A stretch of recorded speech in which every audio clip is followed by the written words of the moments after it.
Well, hi folks, hope you're well. If not, get better soon and quick and to be sharp about it. This evening, what a what to get you thinking, as always, as we all should. Um, I'm at that age, I suppose, where I have to write things down. Yes, I know, I know. Even you know, as an ex-pilot myself, I'm not allowed to fly alone anymore because of my medical conditions. So I always have to have a qualified pilot next to me, which is rather sickening, really, because we bore each other stupid. So I don't do it anymore. But I remember the times. I remember the times when I was going round and round in circles like a teddy bear and proving to myself in so many ways that we live on a flat plane because my artificial horizon was flat. It wasn't a curved one. It was a flat one. And anyway, I'm not going to do, you'll be pleased to know, a flat earth video because there's so many out there now that do it eloquently, more eloquently, eruditely, I should say, than I do and I can, because I'm not into graphics and all this stuff. So I leave that to the experts. But suffice to say, I'm a flat earther. One thing I do know about, though, is, and what I want to convey to you in this video is about how truly magnificent you truly are. And yet we categorize people as being losers and wastrels and a waste of DNA, etc. But when you look at the human body, which you will possess, I use the term loosely, it's all too easy to get in a state of melancholy and depression and feeling worthless, because there's plenty of people out there who will tell you you're worthless. Now, I've done a video similar to this before now, and there's certain aspects of this video that I want to cover because we're all prone to being damaged because it's a tough world out there. We cut ourselves, we burn ourselves, we get attacked, someone else damages us, we have impact injuries, you name it, the human body has been damaged by it, to the point of no return often, sadly. It's very often not the actual impact that kills people, it's the post-impact shock upon the body. If you were to look at the death of Princess Diana Spencer, which was quite a deliberate assassination, quite frankly, in my humble opinion, because it was a planned destruction of a human being. She was murdered. There's no two ways about it. Her death was planned meticulously, and it involved all sorts of planning, didn't it, really? But the impact alone, she survived the impact, the original impact in that tunnel on the 13th pillar, didn't she?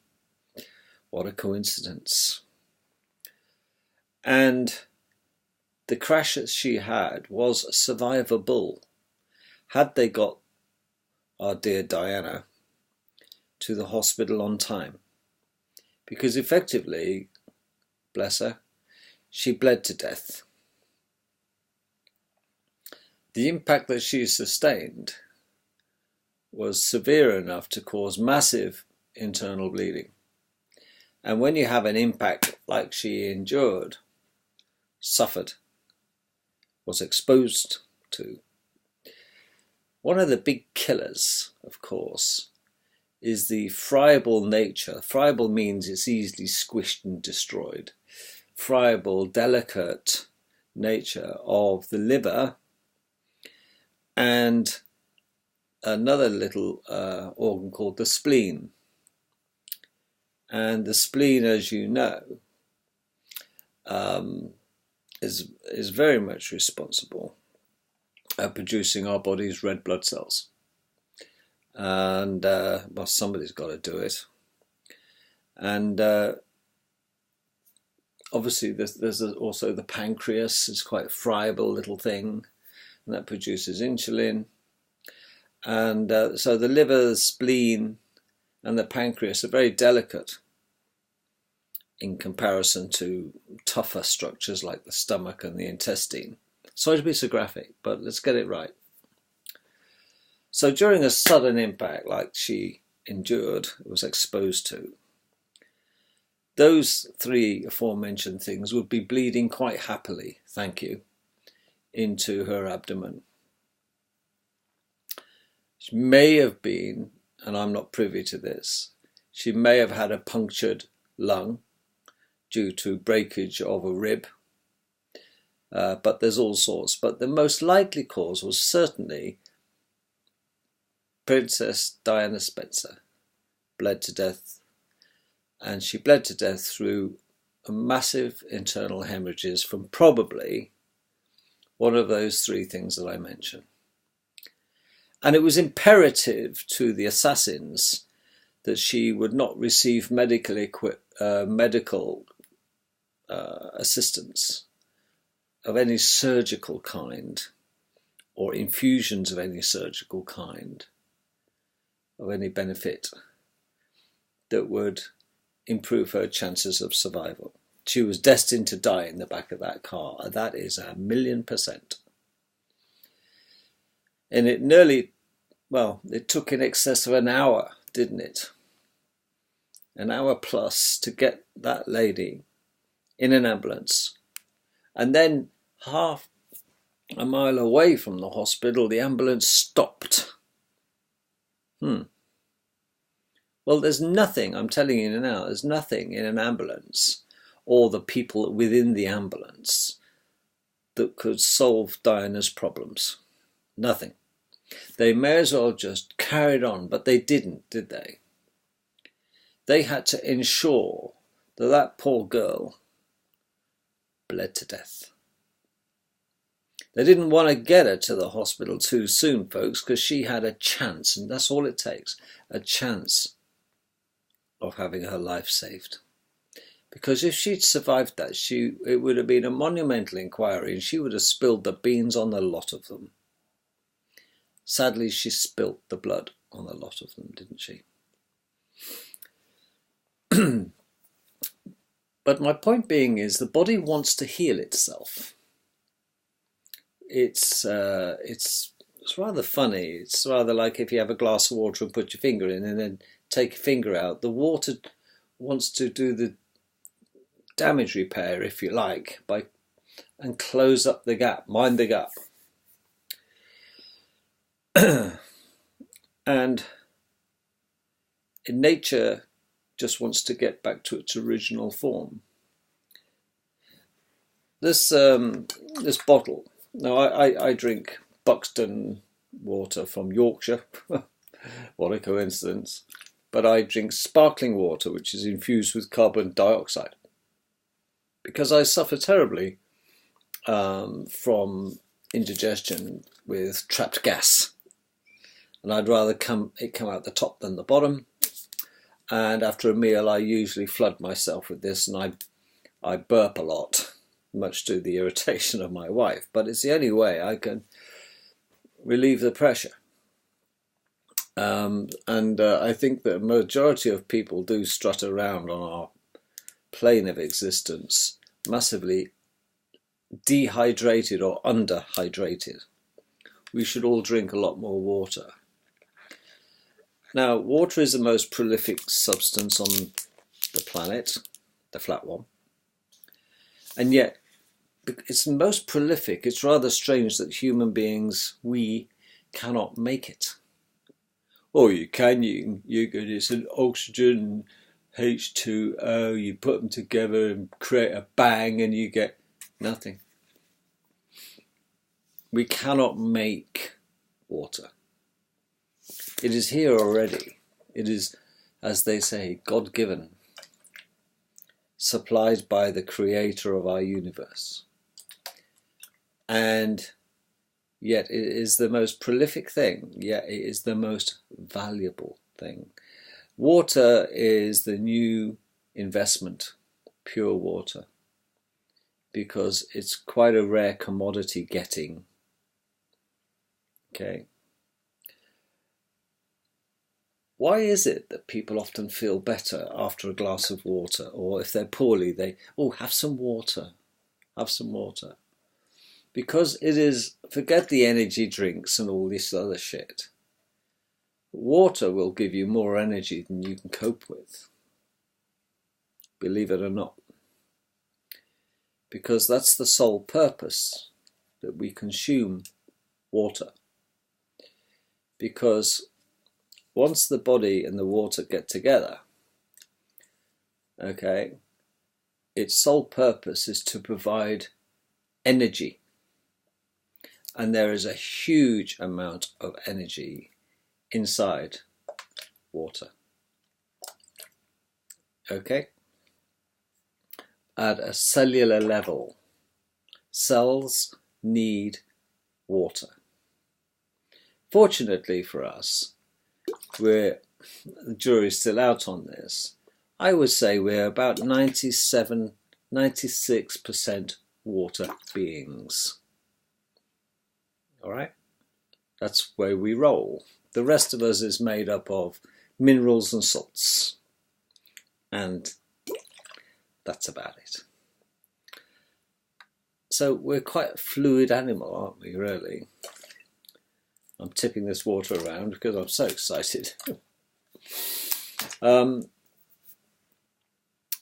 how do we heal ourselves? You cut yourself, you know, if you need a couple of stitches. Oh, you surely will know. But sometimes we self-heal, don't we? Oh, bloody hell. Oh, you know, drip, drip. And you stick a plaster on and a few days later it's getting better and it's not seeping through the plaster anymore. And then, oh, light at the end of the tunnel, you know, it's getting better and we get a scab. And we don't give it a second thought, do we? We might be in pain. Okay, we take painkillers, which are simply, there, it's all better now. It's fooling us to think that we're getting better simply because pain is a natural reaction to body damage. It's telling our brain and our consciousness that there is still damage going on or damage that needs repair. It's a constant reminder, isn't it, sometimes? We're talking pain due to injury. So pharmaceuticals with regard to repairing the body are a bit of a nonsense, quite frankly. They would have us believe that steroids, well, they stimulate the repair, but they have no part in it. Because we have to have the basic components in order to repair ourselves.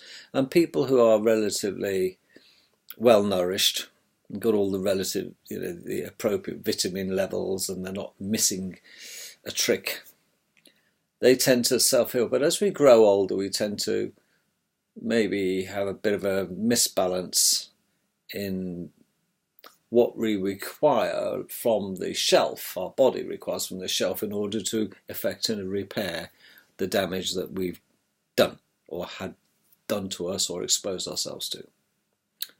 So as we grow older, of course, well, the limited resources, it takes a lot longer for older people to heal.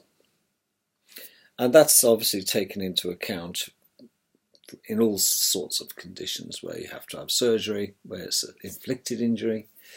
But equally, we have to be aware of it as we grow older, that we're not as young as we used to be.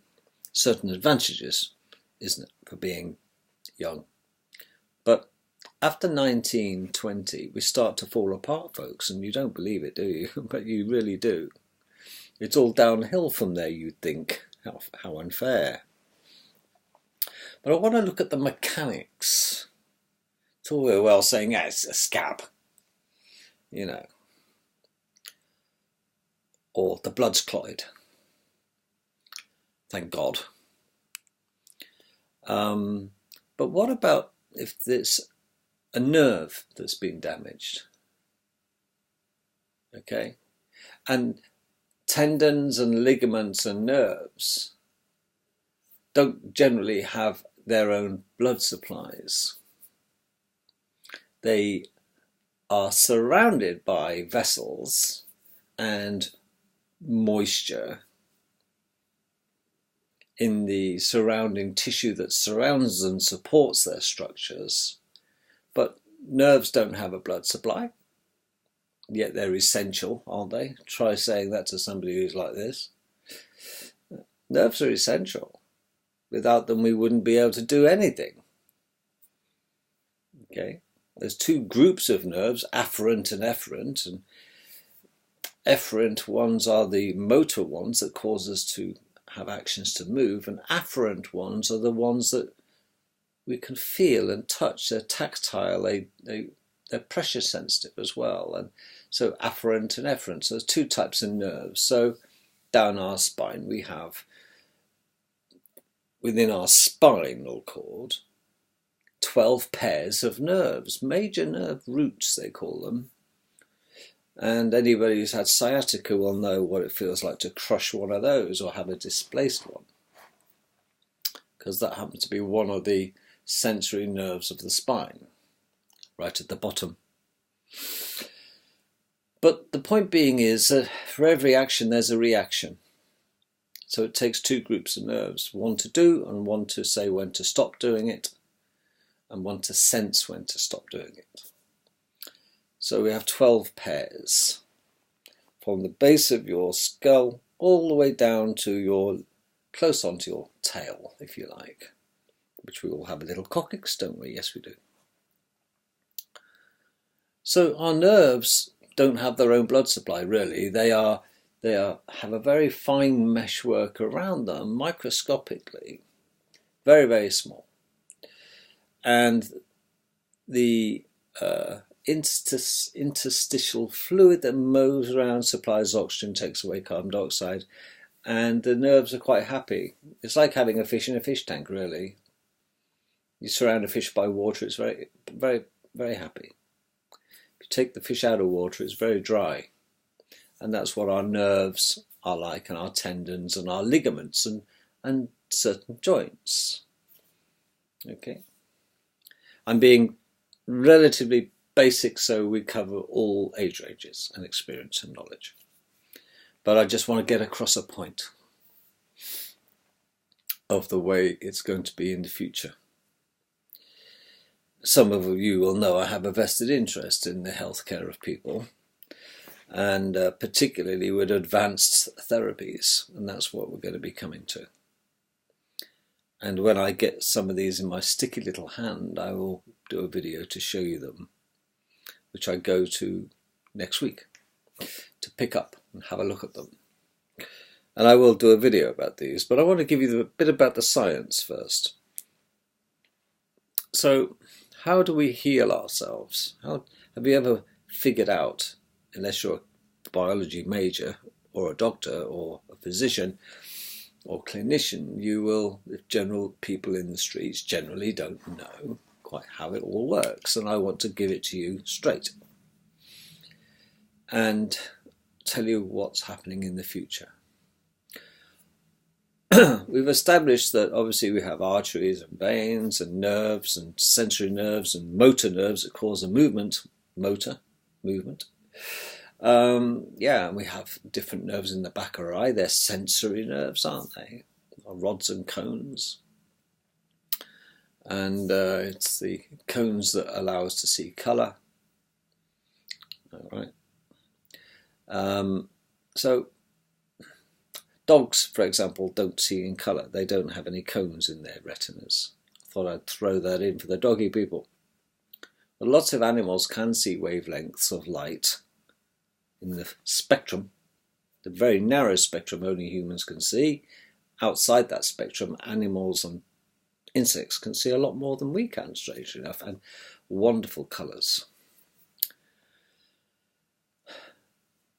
But how do we heal? Well, we have various agents within our body. One is called blood, isn't it? And the other one is fibrous tissue, connecting tissue. It's the bricks that the body will use to rebuild, if you like. It's, for example, a scab. All right.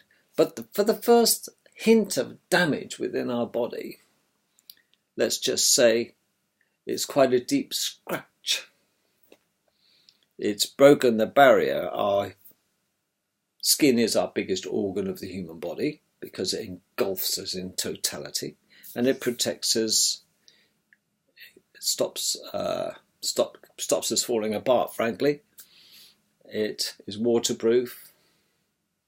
It is anti-bug. And we shed it and replace it. And it has fundamentally 5 layers, outside and inside. We'll cut to the chase. Excuse the pun. If you breach anything more than the first couple of layers with a blade, you're into trouble because you start hitting the blood vessels. Okay. And then what happens is quite magnificent. So we're going to look at the blood first. What does the blood do?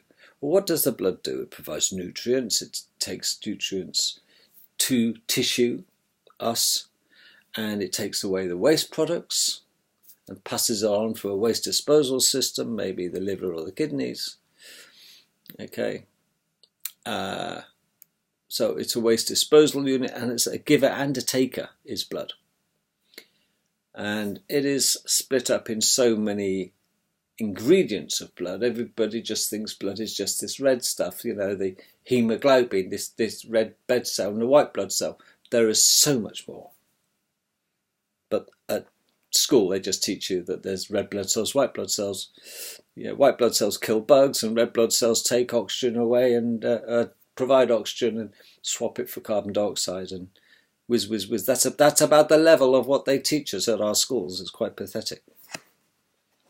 Because the schools don't want to teach you how magnificent you truly are, what you've got your hands on. You, lucky old you, and how valuable and truly magnificent you truly are. Every man, Jack, and one of us. So blood is very important in the healing process. Because in many ways, but there are certain things that blood also need to perform. And one of those is oxygen. Okay? I want you to remember that. Blood needs oxygen in order to heal the body. Without oxygen, we cannot heal ourselves at all. So that's a key point to remember. No oxygen, no healing.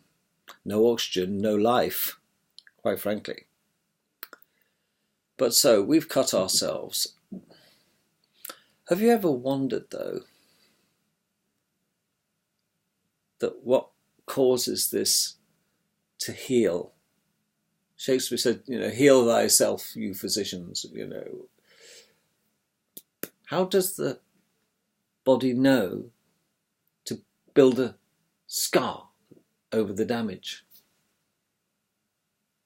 That's phenomenal in itself. It's a lifelong achievement to study that and how it works. And yet we know how it works, we think. But nothing works without water in our system, and nothing works without oxygen. And I'll tell you why those two components are vital to the healing processes.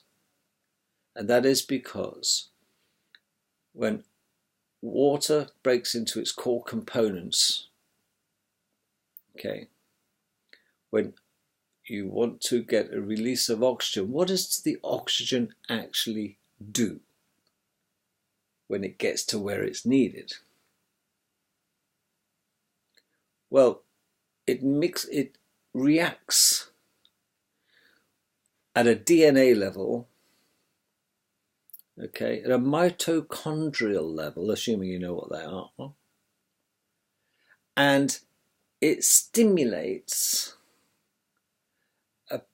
an enzyme in our body, like tickling a trout does this oxygen. And when it actually reaches this enzyme, there's a magic process happens. And effectively, a micro, nano explosion. Poof! It's almost like a flash of light.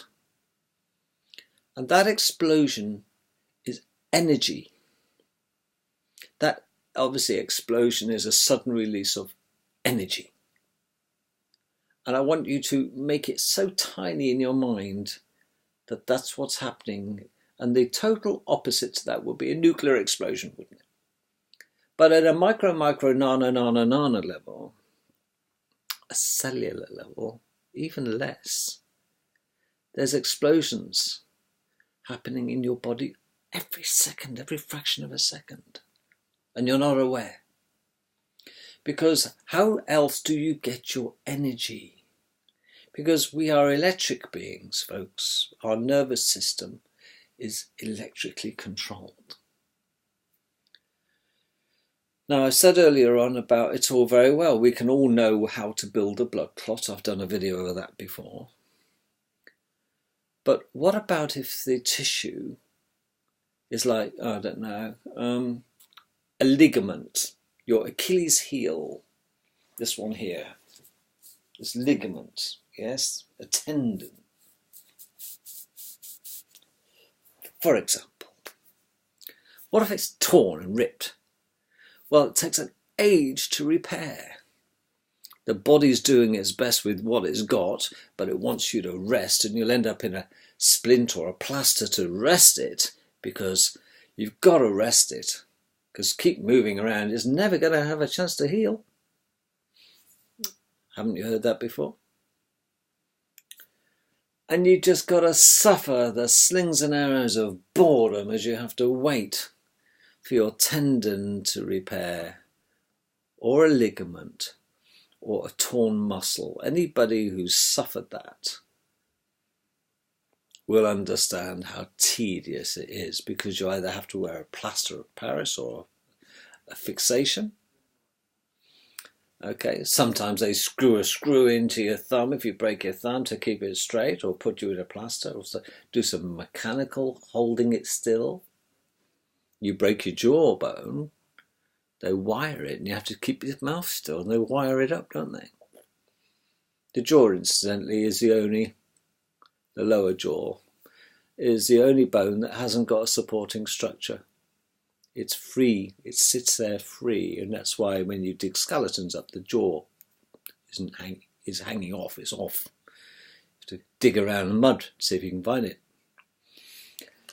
So what happens then? How can you speed up the healing process? Well, rest.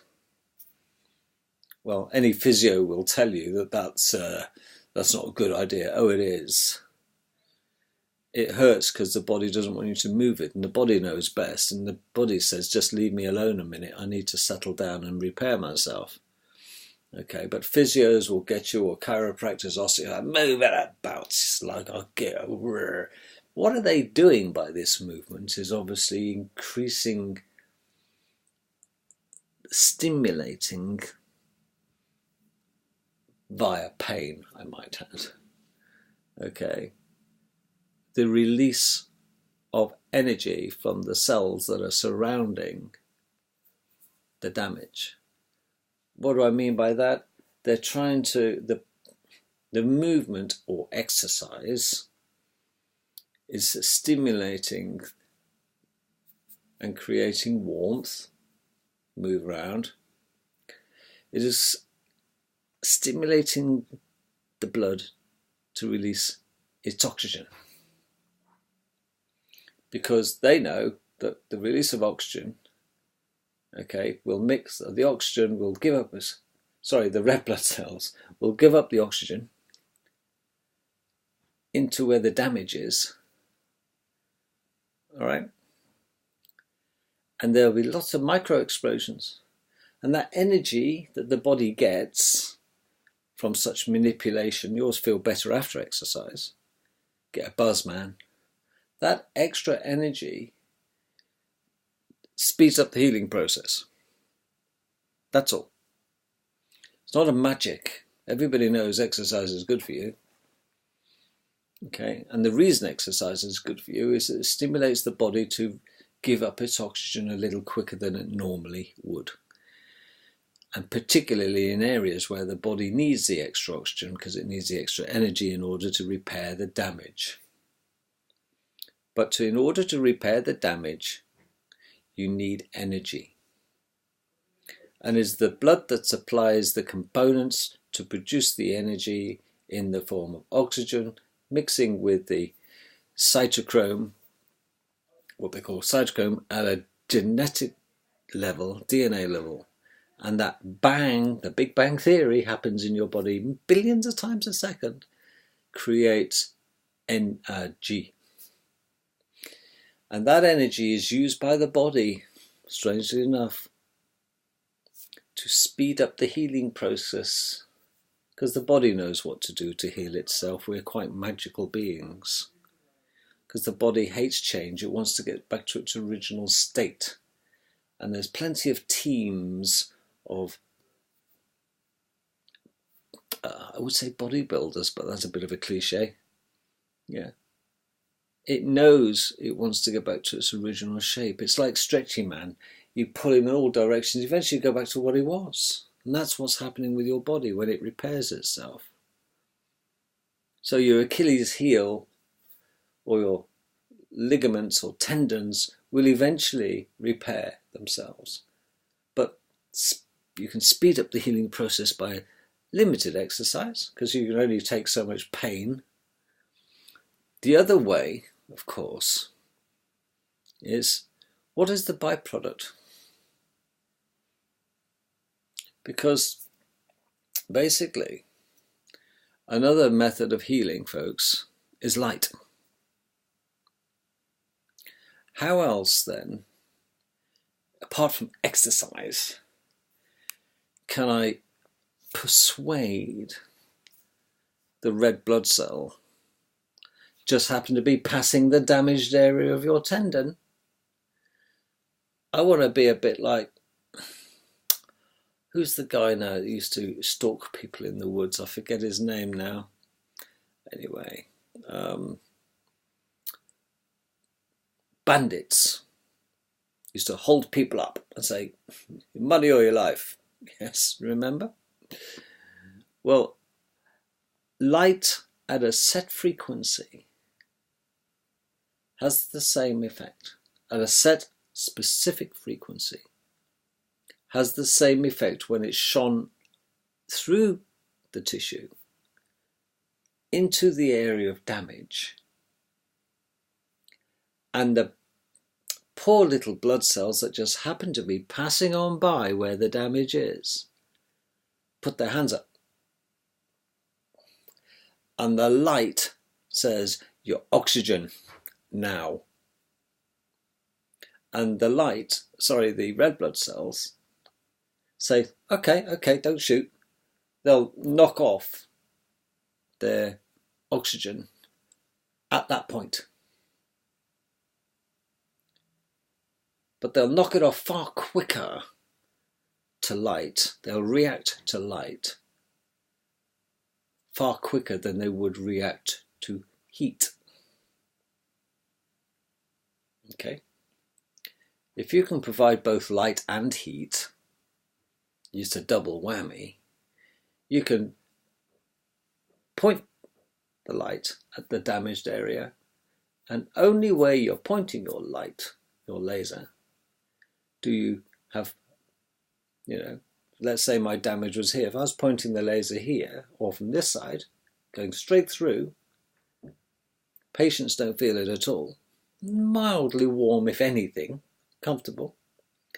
But that light is basically holding up the oxygen for its oxygen, holding up the red blood cells for its oxygen. and it's giving it up. Dick Turpin was the man I was thinking about, trying to think about. So the laser light becomes Dick Turpin. It holds up the red blood cell for its oxygen and says, your oxygen or... Well, there's no decision. It's going to give up its oxygen far quicker. And it dumps its oxygen en masse and returns to the lungs as it wants to get a fresh supply. It dumps the oxygen, it takes away the waste product, carbon dioxide, and goes on its way. But it happens a lot quicker. So the theory behind laser therapy treatment, and being very simplistic for everybody, is that it speeds up the giving up, surrender of oxygen off the red blood cells at the point of damage. It's a very precise thing to do. All right, no exercise, none of this stuff. Just shine that light and shine it where it hurts.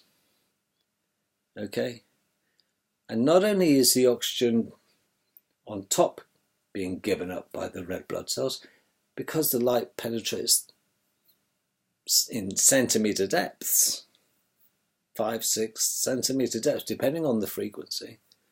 If you've got a big fat arm or fat wrist, you shine it here and the light, you won't see it because it's out of our spectral range, will be coming down here. And that light shining through will be ringing the bejesus out of those red blood cells for the oxygen. And hey, guess what? Wherever there's pain in the joint, or the ligament, or the tendon, or the nerve, that pain will be eased because the oxygen will create the heat because of the chemical reaction. Mini explosions, don't forget. Okay. And there will be an increase in blood supply because of the heat generated. You don't feel this, it's so at a cellular level. And it is the mini explosions. It is oxygen that is the healer. Light, oxygen, and electricity go together. And we are water beings. That is a very simplistic way of putting it, how laser light heals. And different frequencies heal at different depths. That's all. Okay? So you can talk about different frequency lasers. Some lasers are quite powerful, and if they're used incorrectly can actually create so much heat they burn the skin. Particularly on dark skinned people, we absorb the heat a lot more. White people do not absorb surface heat very much, but you try going over a dark tattoo, black ink, and you'll soon realize that, oops, you want to avoid doing tattoos over with lasers. And dark-skinned people, of course. And other areas which I'll talk about one day. But that's how lasers work. Treatment lasers work at depth, where they reach the area of damage because they want to wring the bejesus out of the red blood cell for its oxygen and then let it be on its way. And that oxygen creates an explosion of heat and repairs. It is the oxygen that repairs the tissue. It is the energy we require, and we are providing our body the energy in order to, physicians, heal thyself. I can't do it for you. I can give you the components and make sure they're all in the kit, and you have to self-heal. And humans have this ability. I just want to speed the process up so you don't have to leave your home. You don't have to take pharmaceuticals that are poisoning your kidneys, your liver. Every cell in your body is poisoned by bloody pharmaceuticals.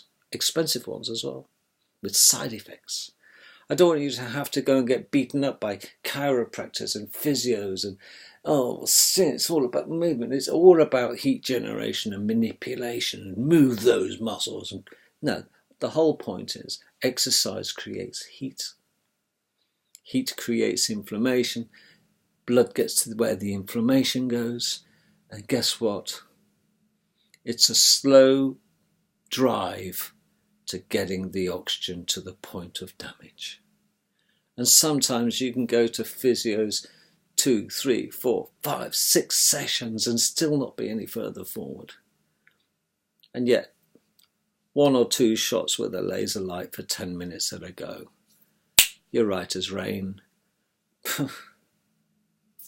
Why? No drugs, pain-free, exercise-free. Nothing wrong with exercise, folks. Everybody should. Okay. But it depends what's damaged. Some things, do not move them. Just leave it alone. That's why they put you in a splint.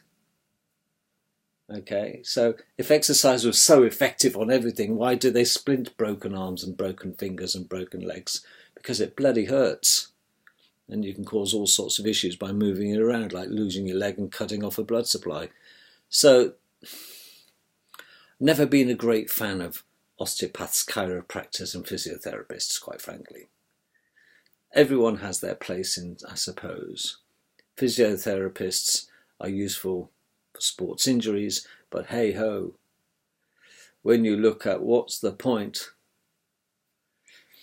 I'd rather deal with the engine driver than the oil rag.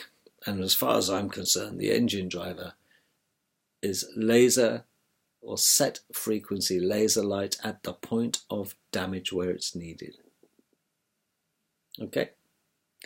And laser light is capable of repairing every component of your body. The only thing I wouldn't do with it is to shine it in your eye, on your very, very, very sensitive network called your retina. There are big no-nos about shining lights into your eyes. You don't. But there's no problem shining treatment lasers through the tissue of your body. The other things you don't do with lasers, because they stimulate the body so much, is to laser over people's thyroid glands, which is here. It's like a little butterfly. Okay? It's here on all of us, down here. Alright? Because that produces our iodine supply, does the thyroid. Right? And people who have a overproduction of thyroxine, which is produced by the thyroid, if an overproduction is you can get quite toxic. You can overdose yourself. Laser light overstimulates. See, it stimulates the thyroid gland to give up its thyroxine because it gets excited. Gives it up. So that's a big no-no. You don't also laser treat over a pregnant woman, over the fetus, because you might shine the light into the fetus's eyes. That's all. You can, with laser, go over people who've had knee replacements or joint replacements. It doesn't matter, because it's just light. It'll reflect off the implants. You can't say the same for ultrasound. You can't ultrasound over joints because they get hot. But I'm not ultrasounding, I'm lasering. The light that doesn't get absorbed by the local tissue will simply get reflected. No harm done. What else don't you tattoo over? Well, you don't laser over tattoos generally, unless you set the appropriate low-level laser. So there are safety concerns about laser therapy, and the one thing is when you're using them, you wear your little goggles, just in case. And you don't use it in a room that has a mirror in it. Health and safety will get you.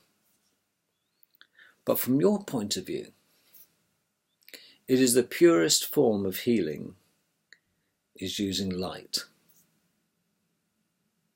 Now there are many in the UK now, particularly, I know them well, There are many, many, many, many healing centres opening up all over the country, and they are doing a magnificent job because people are sick and tired of the cartel of drug dealers called GPs. One prescription after another, and there are people queuing up to see these GPs to get poisoned. And it's all painkillers and steroid injections, and take 6 of them and you'll be all right, Betty. And we're not. We're putting a plaster on a boil because the underlying problem hasn't been solved. They just keep turning up for their next dose of drugs, don't they, on these repeat prescriptions. So in the next 5 years, you will see a huge, huge increase in people shying away from the pharmaceuticals. All right, shying away from manual physical manipulation of the body, although it has its place in society. And they would want something far more natural. And natural healthcare is the future. We've gone through this nonsense in our lives and our history of being exposed to unnecessary inoculations. We know we're capable of self-healing. That's the way we roll. But sometimes the self-healing can take a little longer than we would prefer. I want to get back to work. I want to continue playing golf. I want to continue doing fly fishing. I want to go metal detecting, but I've got, this tendon, you get tennis elbow, they call it. It's a repetition use of, it's an overuse of a particular tendon, usually. So what do? You reduce the inflammation. How do you reduce the inflammation? Well, the body will reduce the inflammation. You just got to stimulate it in order to do it. Because the body sometimes just ain't in no rush. It's hurting you to tell you to stop doing it. That's why we get pain when we do it. When the doctor, it hurts when I bend my finger. Well, stop bending your finger and piss off. That's it. But the body gives us pain to let us know something is damaged and is crying out for help. And the damage could just be inflammation down to overuse or overstretching, or a damage because you've been a sports person. But why does it inflame? Ask yourself, why does an infection get hot? Well, it's very simple. Because it's comforting. It's an increased blood flow. And guess what the blood brings to the party? Oxygen. But it's been inflamed for ages and it's taken ages to heal, and I've had it inflamed for it. And what do the doctors do? Give you anti-inflammatories. Just not what the doctors should be doing. They should say it's a natural process to be inflamed, so get alive, get over it. Feel the pain, because feel the pain, you'll get the gain.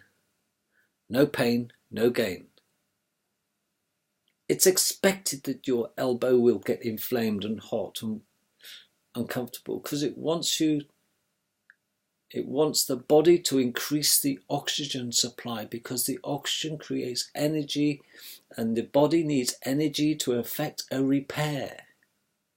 And getting your head around this is really hard, because the natural thing is to cover it. Oh, don't touch me, my elbow hurts. Not moving it. Well, you don't have to. But physios and chiros and pulling the legs and keep exercising and build those muscles up, fine. But stop moaning that it hurts. It's meant to hurt. I'm not a sadist, honestly. But I want to repair people with the minimum of damage to the rest of the body. You don't want to throw the baby out with the bathwater. And that's what a blanket treatment of antibiotics does. It destroys your whole immune system. people become resistant then, and when they do get a serious infection, they can't use antibiotics anymore because they don't work. The body's been there, done it, got the t-shirt, and isn't going to play the game. So it's very, very important. And I've tried all the rest. I've been down the routes. I've watched incredible surgery. I've assisted in incredible surgery. I've witnessed miracles sometimes, but the biggest miracle is your ability. You are the biggest miracle. Your body. There's two of you in you, me and myself. Or, if you like, myself and I. One plays and the other caretakes. And sometimes that caretaker needs a helping hand, because all that work you do creates damage. Okay? It is the oxygen, ultimately, sad to say, that is our biggest enemy, yet it is equally the biggest healer. Now there's a strange concept, isn't it? Oxygen is very, very corrosive. Well, you're probably thinking he's lost the plot. No. I've seen the light. Exercise-free, pharmaceutical-free, pain-free treatment. Effectively proven, scientific. And that's why you feel great when you've been on holiday in the sun, because that light is healing you, brothers and sisters. And you feel great, don't you? You have more energy.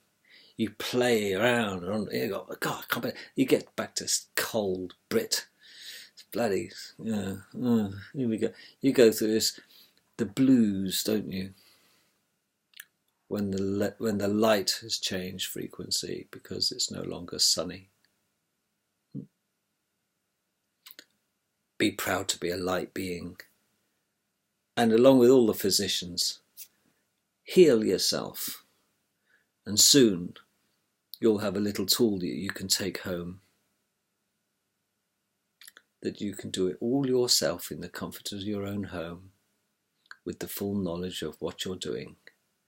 You watch this space.